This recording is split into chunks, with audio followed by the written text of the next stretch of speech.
Okay, as said before lunch, this is my colleague Mitya Chernko, and he will guide you through the next hour and something.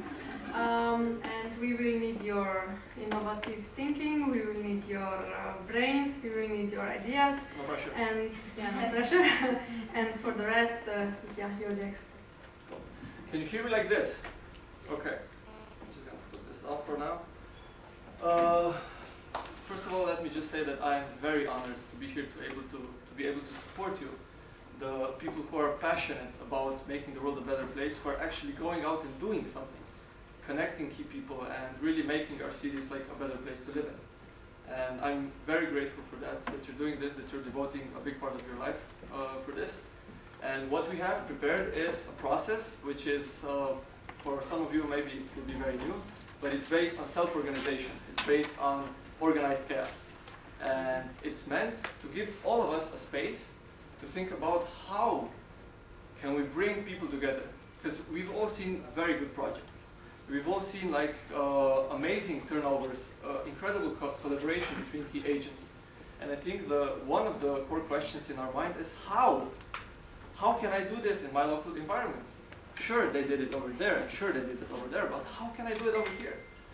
And this is going to be like the guiding question through the following hour. And we're going to do this in a slightly different way. We're going to do this by using what's called an open space. And there's 3 rules and 1 law. The first rule is that whatever happens is exactly what needs to happen. After the presentation of some guidelines, we will go to the other space, and you will see 8 tables. They are numbered like this: 1, 2, 3, 4, 5, 6, 7, 8. Simple, right? 1, 2, and then just going up from there. We're gonna put numbers on it just to make it clear as well. And on each of those tables, there's going to be a discussion around a certain topic related to this bigger question. And the rules are that whatever happens in that discussion, whatever comes up is what needs to happen. Just allow yourself really to be open, to be vulnerable, to share the crazy ideas, to ask the tough questions. Because you will make the content of what happens. We're just going to hold the space for you. The other rule is that whoever happens is the right person. Maybe you're going to have a discussion, a question that's going to be like you're going to be, I really, really want that person there. I mean, it's all based on self-organization. You will be free to walk around. You will be free to participate in any discussion you want. So whoever is there is apparently the person who, with his right intention, with his passion, decided to be there. And the last one, when it starts, and when it's over, it's over. Maybe in the beginning, no one will show up, and that's fine. You know, there are other discussions. And maybe what happens is, after 10 minutes, something really, really starts. And if the conversation is really valuable, you don't need to end it there. You can take note of the people who are there and continue the discussion afterwards. So it doesn't need to end here. And the most important law, and this is really important, and that's why it's a law of the rule. It's the law of 2 feet. Sometimes it's a bit uncomfortable when you're around the conversation, around the discussion, and people are really active, and what, am I just supposed to stand up and leave? It's rude. Well, in a way, it's not. Even if you're there silent, you're contributing your energy, and if you're not really passionate about it, there's definitely going to be a discussion somewhere else where it could be. So if you don't feel like you're adding any value, or taking any value, just feel free to use your 2 feet and go wherever that needs to happen. Is this clear? Yes. Cool. So with that, I would like to invite the mastermind behind some guidelines to present, I think it's 17 guidelines on how can we make this happen. And while you will be listening to these presentations, we have a challenge for you, the first challenge. And in a while, our assistants outside are preparing a certain table. We need one person, at least one person, to be the host of a discussion around one of these principles. There will be 17 principles, and after Marco will present the guidelines, we will sign up hosts. You don't need to be an expert on the topic.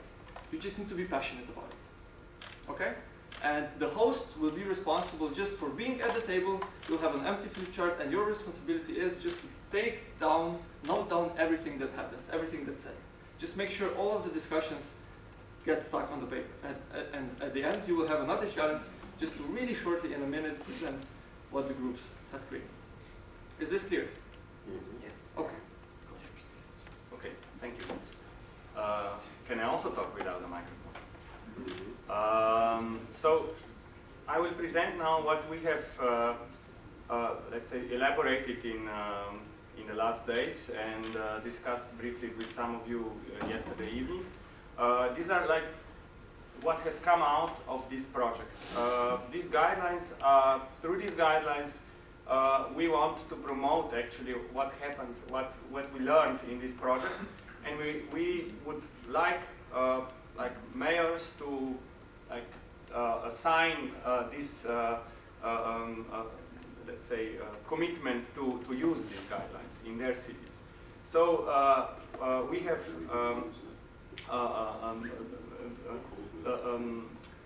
categorized them into three broad groups. The first one is like dealing with more with preparation, with planning. It's called Looking Ahead, and I will now briefly present all 17 guidelines. So the first one is to start with, is to develop a widely accepted vision of the city. So having a clear picture, I will read a little bit, about the desired future of the city helps in guiding decisions also about public property, which is the topic of our guidelines, of course.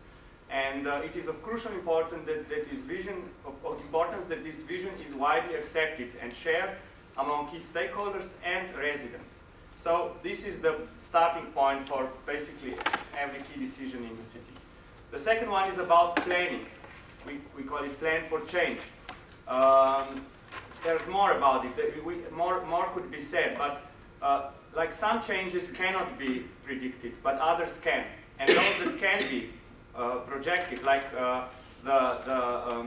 let's say population projections, those need to be used also in planning the use of public property, of course. So, but there's also special planning behind this. You have to, or the city has to designate its policy towards old buildings. So that has to be included in the planning. Now the third is also very important, of course. Records of public property need to exist, and they need to be regularly maintained. So although this can be a challenge sometimes in some cities when the properties are managed by different departments, by different public companies, nevertheless, having such a reliable record of public property is essential. And these records have to be updated regularly, and they need to be transparent and publicly accessible. So these are like prerequisites for any good activity, or let's say for better or good utilization of public property. The fourth recommendation. Civil society organizations can be supported with through public property. So municipality could and should actively support civil society organization. Because, of course, civil society is a true treasure of every city. As we have seen from the examples, there are really nice examples, let's say from Oberhausen, what a civil society can do. And it makes good sense to support civil society by offering them places to meet and work in publicly owned buildings.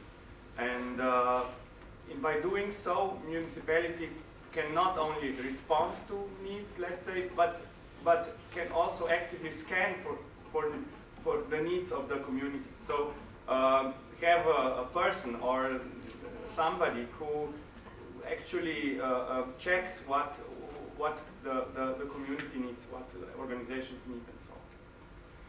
The next guideline: municipalities should use empty property in favor of the vulnerable groups. So the property which is not in use by a municipality, so it's empty, should be first offered to those who need it most. And these are like homeless or migrants, let's say. Now the sixth one is a bit more, we have seen a good example yesterday. Cultural heritage is an advantage, not an obstacle. In new investments, often like heritage is considered like a problem, like we need to excavate and that will delay and whatever. But we have seen in Pekarna yesterday that when you renovate physically, you can make a perfect renovation of a building. Everything functions, but it loses its soul. And these groups that are actually in users, possible users, civil society organizations, cherish the heritage, and these are exceptional. These are often exceptional buildings, and these exceptional buildings also offer opportunities for exceptional contents and experiments. So this heritage could and should be used as an advantage. The seventh guideline, temporary use. So when empty spaces are waiting for for some development that may happen or may never happen, they can be in temporary use to be, let's say, useful. And this is beneficial for users who get the space to work or do something. This is beneficial for owners, so for municipalities in this case, because it reduces maintenance costs. And it's also beneficial for wider neighborhoods because users are best keepers of the surrounding areas. And the eighth one, I think it's the last one in this category. Maybe sometimes it's really difficult for municipalities that have little funding available not to sell the unused property. But it is important to think of other possible uses of property in a widest possible, with let's say, a wider picture in mind.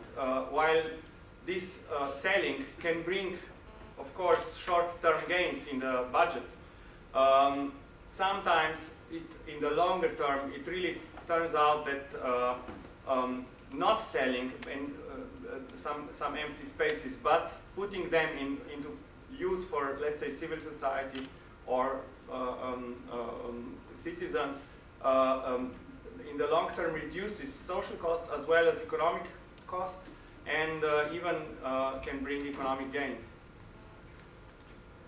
So the next category, taking care of the process. So it's about the process.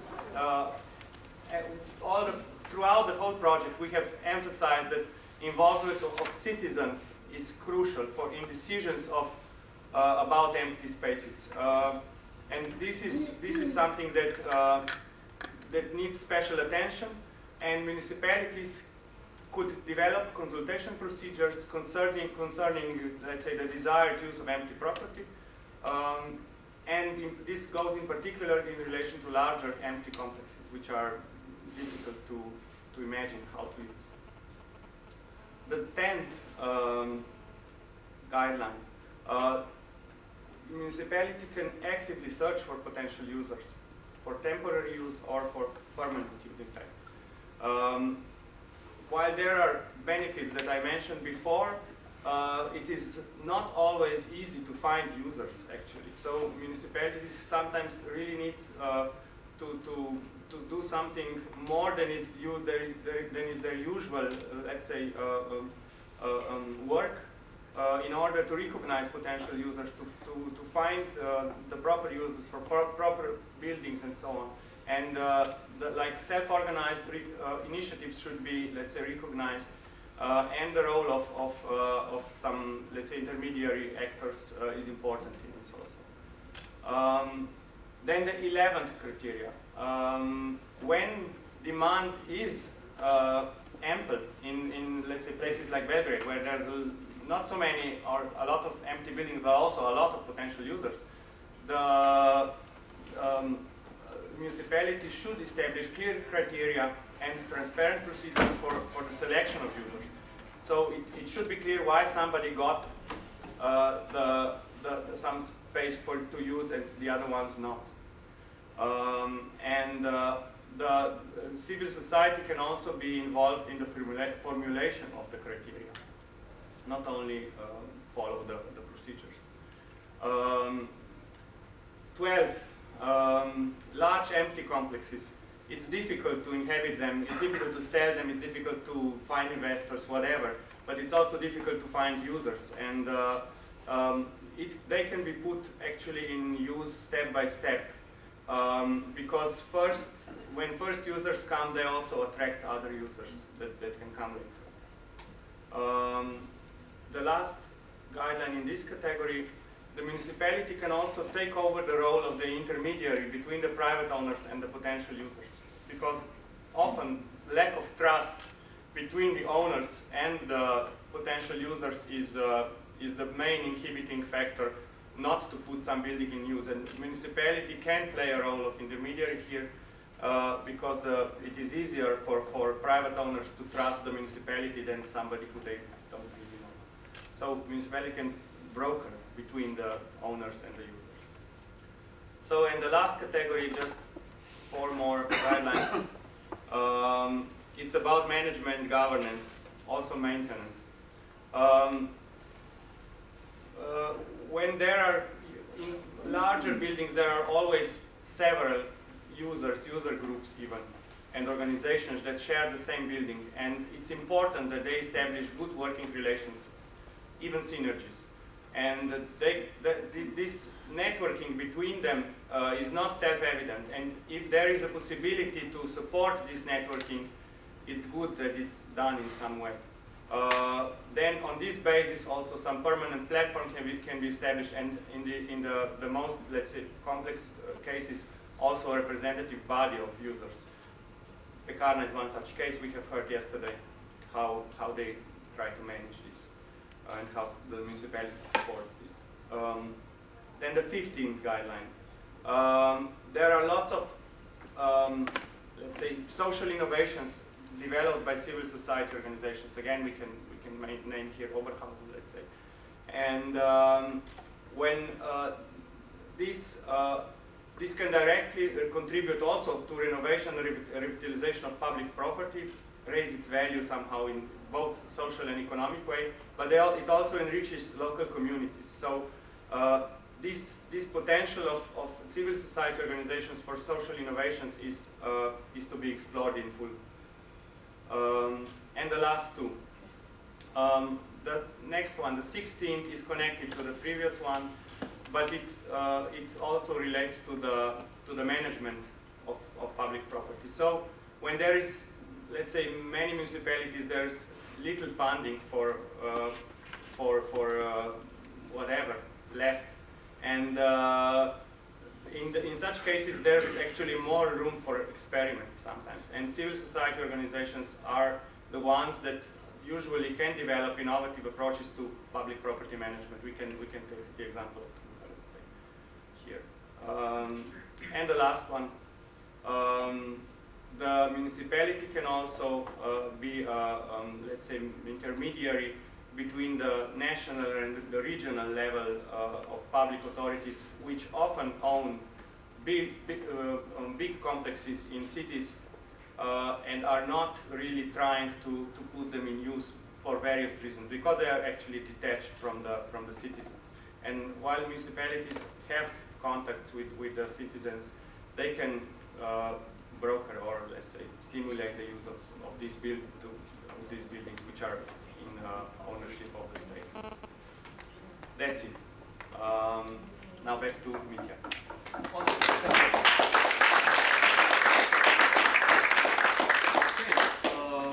If your brain is anything like mine, this was quite a lot to take in. And thank you for the holistic guidelines. But don't limit yourselves to these 17 guidelines. If during this conversations, during this discussion, anything comes up that you're like, you couldn't really fit this principle I have in mind anywhere, just write it down somewhere and you can share it afterwards. Okay? And now comes the big moment of trust. Do we have in this group 17 people that feel passionate, that feel drawn to being the host for the 17 conversations. We need to be efficient, so I would invite people who feel drawn to host the conversation. What that means that you're doing is just standing at the table, not leaving anywhere else, and taking notes of whatever people say. That's it. Sounds simple, right? It is. So I would like to invite 8 people who would like to sign up for the different discussions. There we go! We have 4 people already. Yes. So We need just 8 people. 17 people. Of course. No, Not for now. At this time, just 8. Yeah, For this month. Whichever, actually. Okay. I'll start. I'm passionate. Let's go, let's go, let's go! I'm passionate about all Let's of it. go. Time is precious. Time is precious. You just stand next to it and write down what people say. It's very simple. It's very simple. Okay. There we go. Good job. This is planning, yes. It's okay. It could be, yes. Record keeping is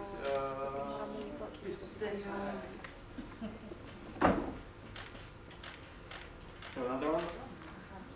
Amazing. Here you go.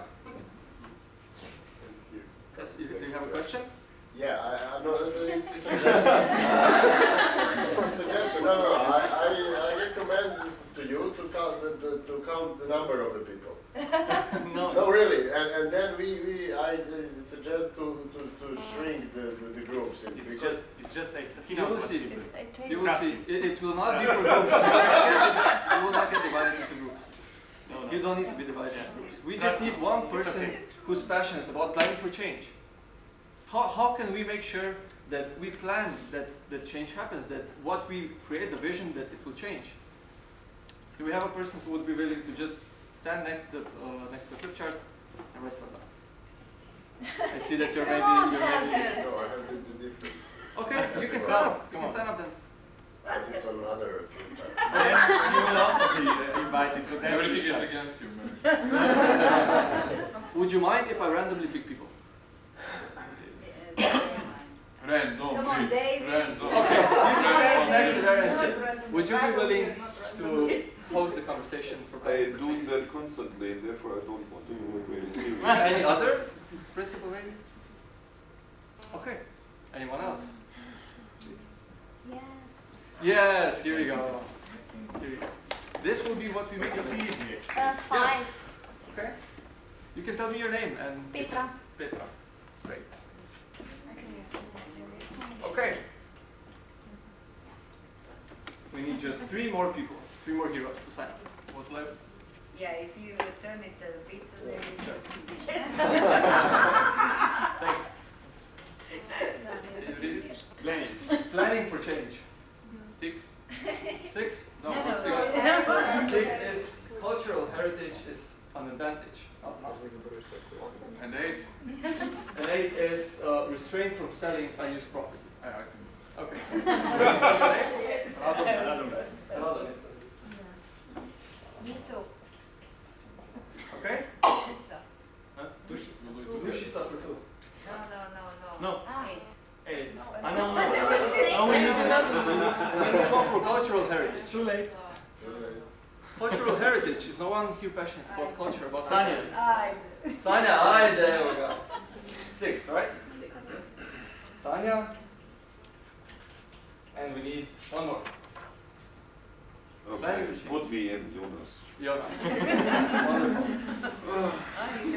Wonderful. Let's give us a big round of applause. We made it. I know it's a big shift from static conferences to more active conferences, but now I would like to invite all of you to stand up. And let's make our way to the other room, and here we can start the discussion.